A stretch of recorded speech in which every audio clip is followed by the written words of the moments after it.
นี่ถ่ายเรียกแล้วทำยคูเบียที่ถ่ายตอนมือในบ้านกำลังชี้ย่างมือเลยย่างขึ้นทำตอนมานี่ก็ถ่ายได้มานี่ถ่ายตอนมือนี่แหละทางขึ้นทำยคูเบียบ้านอ่างตำบลนาตาลหรือว่าคูบาเบียนั่นแหละบ้านกัน2 คนได้ลุงบางคนในมันนี่เพิ่นย่างน้ำหน้าเลยผู้ข้าน้องเคยย่างน้ำหลังเลยนี่แหละทางขึ้นนี่ก็มีหน้าผามีถ้ำหน้าผาได้มองนี่ถ้ำหน้าผาหรือมึงท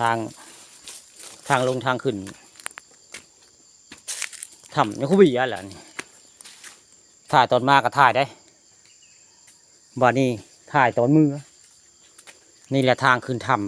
ำทางขึ้นทางลงมองนี่แหละนี่ถ้ำหน้าผาก็มีมองตอนเช้ามันนี่พาเบิ่งทำเบิ่งหิวลุงมงคลย่างก่อนได้ผู้ขาปลาทองคำพาชมนี่น้องเคยย่างน้ำหลัง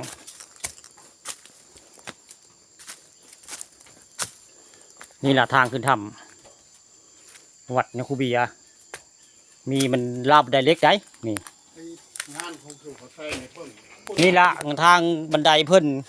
สร้างไว้นานได้นี่สร้างโดยยคูเบียได้บุสร้างบันไดเล็กอันนี้บันไดเล็กแล้วนี่3 มื้อพุ่นเด้อตอนนี้ก็ทางเข้าถ้ำได้บ่นี่นี่3 มื้อพุ่นเด้อลมคนได้เข้าไปมองใต้ไปนี่แหละทางเข้าถ้ำไปนี่ละมีแต่ถ้ำได้แถวนี่ทางขึ้นถ้ำหรือว่าทางลงกันนี่ละนี่ถ้ำลี้ลับคือทวันเพิ่นได้นี่เขาเรียกว่าถ้ำลี้ลับนั่นก็แม่ได้ถ้ำหน้าผาได้พวกกับแม่ได้พวกย่างกับบ้านที่ถ้ำใหญ่ได้นี่แหละบันไดทางขึ้น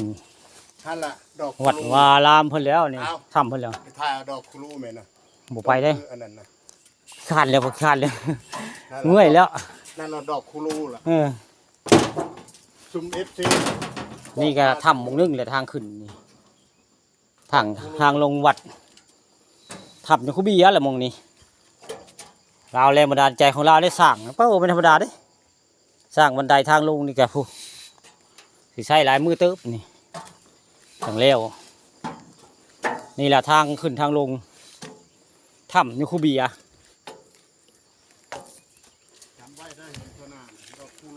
ข้าปลาทองคำผสมมาไม้เบิ่ง